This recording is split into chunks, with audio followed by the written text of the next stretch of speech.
Today we're going to be shearing a sheep. Oh, she's loud. Little Buddy and I are visiting with Tess, the keeper of the sheep, our sheep breeder. And we're here today to learn about how to crotch and shear a wool sheep. Why do we need to learn that? I don't know. You don't know? No, I don't know why. Well, Little Buddy, the reason why we need to learn about it is because, here's the big announcement, guys. We are getting all 4 sheep that Tess presented us a couple weeks ago. If you haven't seen that video where we learn about selecting breeding stock, in that video, Tess presented 4 different sheep she thought would be good fits for our homestead based on what we're looking for. And we decided to get all 4 of them. One of them is half Friesian. And with that, she is kind of woolly. The reason why we wanted to get a Friesian is because we were interested in having a little bit of dairy production. Well, I'm a tiny bit interested. Yeah, me too. The half Friesian ewe is Annabelle, and Annabelle has a lot of wool, and she's going to be lambing in the next couple weeks. So we need to learn about how to crotch her, which means taking away the wool around the area where the lambs will be coming out. And while we're here, Tess is going to show us how to shear her. We'll go up there and give her a pet. Wait. Hi there. Good morning. Hey, good morning. Hi, Mommy. Hi, baby lambs. A little bit of each one. Hold it by the handle, buddy. All right. Okay, now for the next one.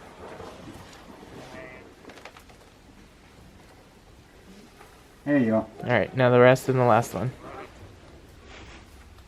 Did you see all that? There you go. Good job, little buddy. Give that back to Paul. Thank you. Can you call for Sage? She doesn't come when I call her. See? She's scared. Well, you can say hi to her still. Hi, Sage. If you did trimming of your sheep and you did it with this, see, if you went like that, it uses your hands so much and your fingers, and pretty soon your fingers get really sore. So a better improvement is this one, because this is made for people that have arthritis. So that's a little bit better, but it's still not as good. So you could go with something like this. This is what the EMTs use. That might be good, but that's still not as good as it needs to be. So what we've got is these. These are actual sheep shears. Now look at how that is. Well, how in the world are you going to cut anything? Because they don't even come together. Can you figure it out? I don't know. You don't know? You go like this, watch. You push that one over, and then it makes the scissors. We'll start with this. You want to do that? Oh, you did it. You cut it. Good job. There's another, I have the same problem because my hands are kind of small too. So we're going to let that relax. Main thing is keep this at a 30-degree angle. So you have your cutting edge.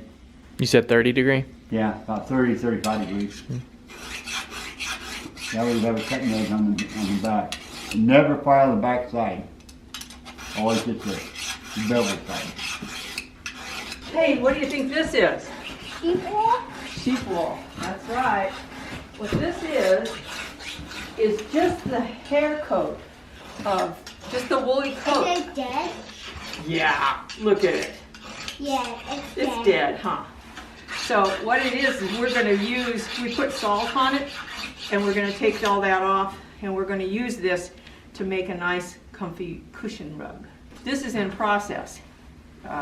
We're still working on that. But we have the tail of that, so we can have you practice on that and see how those things work for you. See if they're the right size for you. Now, if you won't be able to cut through the bone, here, may I show you? How do I cut through the bone? See, feel there's the bones in there.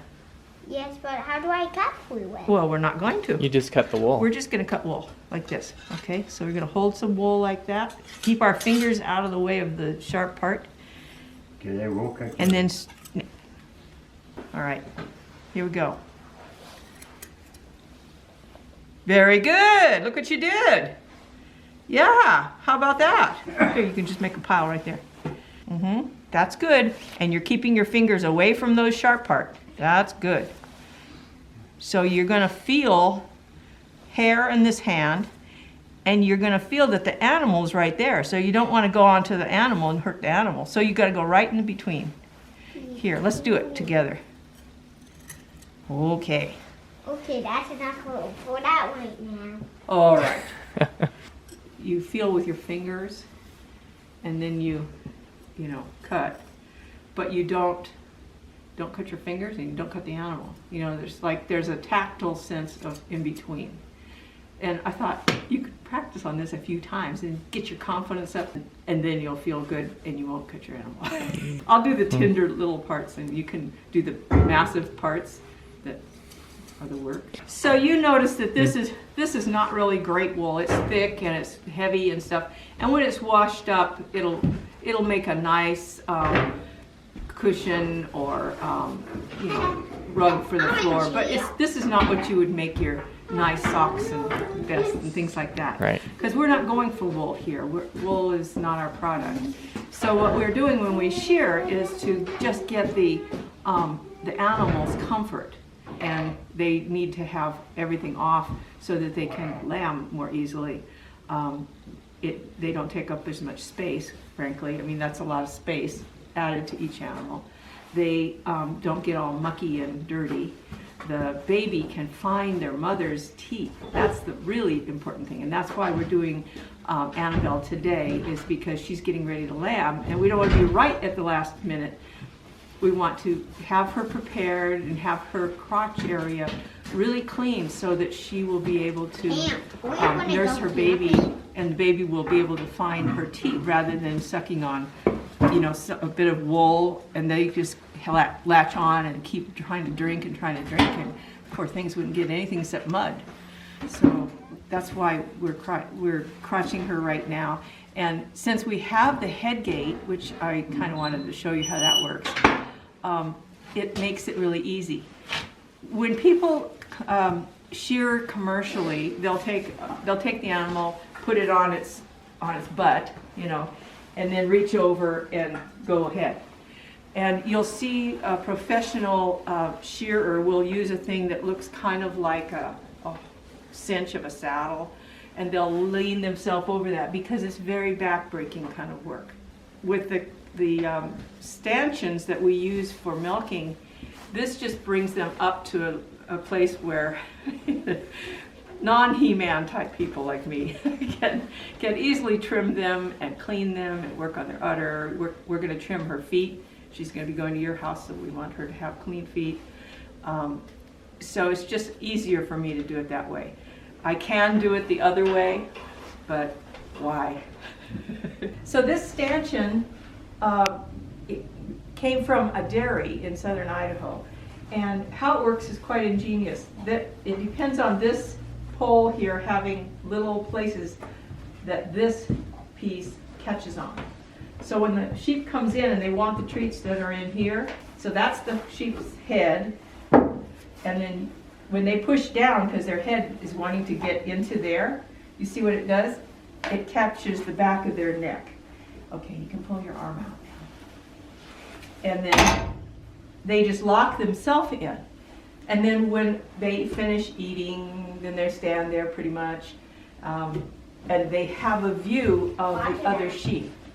If you're using an individual stanchion, it's always a good idea to be strategic about how you place it, so that they are not looking away and don't see the other sheep, because they're always going to be wanting to know, where is my flock, where's my flock? So you put it where they can see.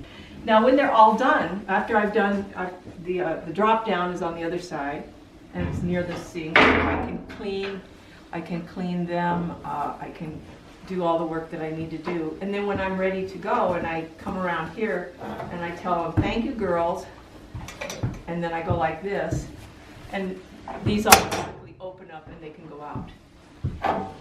And we just used a ramp to coming from the floor around over to here, and then made it very secure with walls up there. It works really, really well. What we need to be able to do is to have it safe for the animal to go up into the stanchion, but not be able to jump out here. So what we did was we took a bar and bent our cattle panels like this. We just have a couple, well, we have one door latch and one almost a door latch. Okay. And so this lets us put them in there and then take this down when they're safely secured. That's really the reason that we have the head gate, is so that they stay put and they're not walking away when we're trying to milk or trim their feet or anything like that.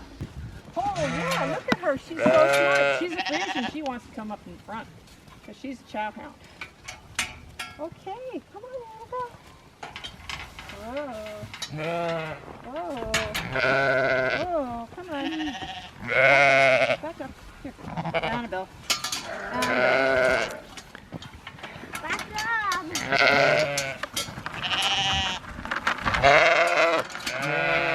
Well, that was easy. He's going. That you like shake this in front of the where the opening is. Where the feeders are? Okay. Because this is her very first time up on the ramp in the stanchion, I mean, she needed encouragement in her how to get in there, but she's not freaking out. If she were a different breed, she might be more difficult. There she goes. Yeah. Okay. So see how dirty she is? That all needs to be cleaned up. You just want to clean this all up. So that's what we're going to do. So just like I showed you on that little hide, you kind of want to know where's the animal and where's the wool. I mean, it sounds simple, but that's the challenge.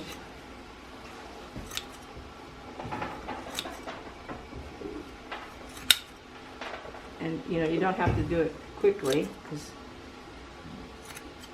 and it's looking chopped and horrible and ugly, and we really don't care, because it's just about getting the heavy wool away from her. So now here it gets more tender, because up here it's like on here it's pretty easy to tell where the animal is and where the wool is. When you get into this part, if you pull this up, you're going to pull that tender skin with it, and it's very easy to nick it. So I just kind of do it in stages myself. I kind of get the heavy stuff off so that everything's clean around there.